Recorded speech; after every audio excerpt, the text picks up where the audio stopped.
Hello students, myself Priyanka Gupta, Assistant Professor in Computer Science and Engineering Department. आज हम लोग discuss करने जा रहे हैं प्रोटोटाइप मॉडल सॉफ्टवेयर इंजीनियरिंग में से। तो हम लोग डिस्कस कर रहे हैं इस टाइम सॉफ्टवेयर इंजीनियरिंग का यूनिट नंबर 1 और इसमें हम कुछ मॉडल्स को डिस्कस कर रहे हैं। तो इससे पहले मैं आप लोगों के साथ वाटरफॉल मॉडल ऑलरेडी डिस्कस कर चुकी हूँ और आज हम लोग डिस्कस कर रहे हैं प्रोटोटाइप मॉडल। तो सबसे पहले हम लोग देख लेते हैं कि प्रोटोटाइप मॉडल एक्चुअली होता क्या है और किन कंडीशंस में हमें प्रोटोटाइप मॉडल को फॉलो करने की जरूरत होती है। तो अगर मैं प्रोटोटाइप मॉडल की बात करती हूँ तो जैसे कि इसका नाम है प्रोटोटाइप। तो प्रोटोटाइप मतलब कोई भी जो ओरिजिनल चीज जैसे है उसके जैसा कुछ। तो यहाँ पर सबसे पहले जब हमें जो एक्चुअल प्रोडक्ट एट लास्ट हमें बनाकर देना है कस्टमर को, जब हम उसके जैसा कुछ छोटा प्रोडक्ट बनाते हैं उसको हम क्या बोलते हैं, प्रोटोटाइप बोलते हैं। तो हम एक्चुअली जब फाइनल प्रोडक्ट बनाकर दे रहे हैं यूजर को, उससे पहले हम एक प्रोटोटाइप बनाते हैं, उसको कस्टमर को दिखाते हैं। अगर कस्टमर उससे सेटिस्फाइड है तो हम ओरिजिनल प्रोडक्ट के लिए काम करते हैं, अदरवाइज हम फिर पहले मॉडिफिकेशंस करते हैं। तो इस तरीके से हम प्रोटोटाइप मॉडल पे काम करते हैं।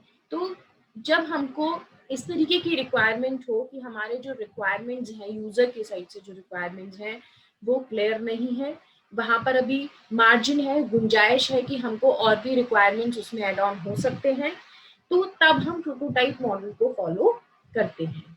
तो यहाँ पर देख लेते हैं किस तरीके से हम प्रोटोटाइप मॉडल पे काम करते हैं। तो सबसे पहले हमारे पास है रिक्वायरमेंट गैदरिंग। तो जब मैं रिक्वायरमेंट गैदरिंग की बात करती हूँ तो रिक्वायरमेंट गैदरिंग में यूजर की जितनी भी रिक्वायरमेंट्स हैं, उसकी प्रोडक्ट को लेके, सॉफ्टवेयर को लेके जो जो नीड है वो उन सबको स्पेसिफाई करता है, और जो डेवलपिंग टीम है वो यूजर से सारे रिक्वायरमेंट्स को कलेक्ट करते हैं। जो रिक्वायरमेंट्स को गैदर किया गया है उसके बेसिस पे एक क्विक डिजाइनिंग की जाती है।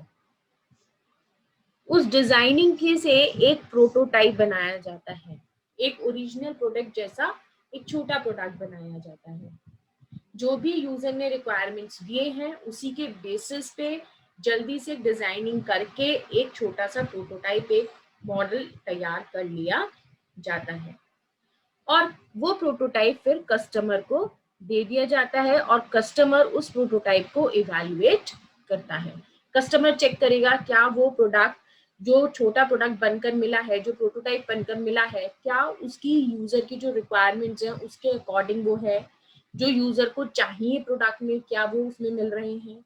अगर कस्टमर उन सारी चीजों से सेटिस्फाइड है तो ठीक है, अदरवाइज दोबारा से ये साइकिल हम रिपीट करेंगे। रिफाइन रिक्वायरमेंट्स, अगर यहाँ पर जो है कस्टमर सेटिस्फाइड हो जाता है तो हम फिर डिजाइनिंग फेज की तरफ चले जाते हैं। अगर कस्टमर उसमें कुछ मॉडिफिकेशंस चाहता है, कस्टमर को लगता है नहीं अभी इसमें ये चीज रह गई है, ये चीज और होनी चाहिए, तो वो जाएगा यहाँ पे refined requirements incorporating customer suggestions. जैसे भी कस्टमर के सजेशंस आएंगे उनके अकॉर्डिंग रिक्वायरमेंट्स को रिफाइन किया जाएगा, दोबारा से रिक्वायरमेंट्स को तैयार किया जाएगा, और फिर जो रिक्वायरमेंट्स नया जो सेट बनेगा रिक्वायरमेंट्स का उसके बेसिस पे फिर से डिजाइनिंग की जाएगी, फिर से एक प्रोटोटाइप बनाया जाएगा, फिर से कस्टमर से इवैल्यूएट कराया जाएगा, और अगर कस्टमर उसको सेटिस्फाइड होता है, एक्सेप्ट कर लेता है, तो हम डिजाइनिंग फेज की तरफ जाएंगे, अदरवाइज फिर से यही वाला साइकिल जो है वो रिपीट होता रहेगा। कब तक रिपीट होता रहेगा? जब तक कि कस्टमर सेटिस्फाइड नहीं हो जाता प्रोटोटाइप्स में। तो इससे ये एडवांटेज हमको मिलता है कि कस्टमर के जितने भी मॉडिफिकेशंस आने हैं रिक्वायरमेंट में वो हमको प्रोटोटाइप के बेसिस पर ही मिल जाएंगे। उसके बाद में क्लास जब कस्टमर एग्री कर जाएगा प्रोटोटाइप से तो फिर हम कहाँ पर जाएंगे, डिजाइनिंग फेज पर जाएंगे। डिजाइनिंग फेज में जाएंगे, एक्चुअली डिजाइन किया जाएगा प्रोडक्ट को, और उसके बाद जब डिजाइनिंग में क्या करेंगे, लाइक जितने भी पेजेस हैं वो सारे पेजेस डिजाइन किए जाएंगे, क्या कलर थीम होना चाहिए, किस तरीके से पेजेस होने चाहिए, क्या क्या होने चाहिए, क्या क्या पेजेस पे ऑप्शंस होने चाहिए, वो सारी चीजें यहाँ पर डिजाइनिंग फेज में की जाएंगी। उसके बाद नेक्स्ट आ जाएंगे हम कोडिंग फेज में। जब डिजाइनिंग हो जाएगा तो उसके बाद क्या स्टार्ट किया जाएगा, कोड लिखना स्टार्ट किया जाएगा। और जब कोडिंग हो जाएगी, सारे मॉड्यूल्स को इंटीग्रेट करेंगे, तब उस टाइम पे हम क्या करेंगे, यहाँ पे टेस्टिंग करेंगे। टेस्टिंग में डिफरेंट डिफरेंट टाइप्स के होते हैं।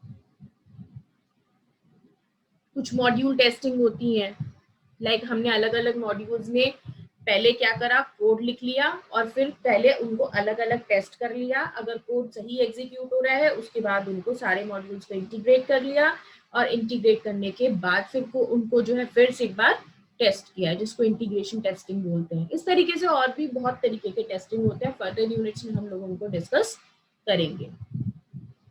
और उसके बाद होता है मेंटेनेंस। जब हमने टेस्टिंग फेज कर लिया, टेस्टिंग फेज करने के बाद सब कुछ सही है तो फिर हम कस्टमर को डिलीवर कर देंगे, और उसके बाद हमको क्या मिलेगा, मेंटेनेंस का पार्ट देखने के लिए मिलेगा। अगर मेंटेनेंस में हमारे पास कहीं पर भी इन फ्यूचर एरर आता है, कहीं पे भी कोई बग आता है, कोई प्रॉब्लम आती है, तो जिस फेज से रिलेटेड प्रॉब्लम आएगी हम वहां पे वापस से बैक ट्रैक कर पाएंगे। लाइक अगर हमारे को कोड में जाके कुछ करना है तो हम कोड में जा पाएंगे, हम कोड को करेक्ट कर देंगे और वापस से फिर टेस्टिंग करेंगे और फिर वापस से मेंटेनेंस। तो इस तरीके से प्रोटोटाइप मॉडल जो है वो काम करता है। अब प्रोटोटाइप की अगर मैं बात कर रही हूँ तो दो तरीके के प्रोटोटाइप, टू टाइप्स के प्रोटोटाइप्स जो है वो तैयार किए जाते हैं। एक होता है थ्रो अवे प्रोटोटाइप और एक होता है इवोल्यूशनरी प्रोटोटाइप। तो अगर मैं थ्रो अवे प्रोटोटाइप की बात करती हूँ तो थ्रो अवे प्रोटोटाइप में होता है कि हम सबसे पहले जितने भी यूजर ने रिक्वायरमेंट्स दिए हैं उसकी आउटलाइन के बेसिस पे एक छोटा सा प्रोडक्ट बना लेते हैं, एक पार्ट का हम प्रोडक्ट बना लेते हैं और वो हम कस्टमर को रिव्यू के लिए देते हैं।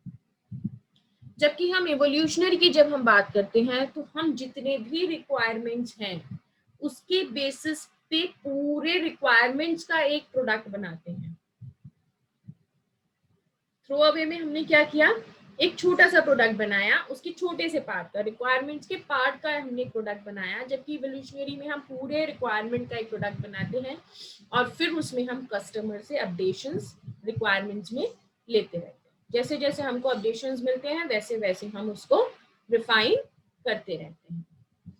तो इस तरीके से दो तरीके के प्रोटोटाइप्स जो है यहाँ पर बनाए जा सकते हैं।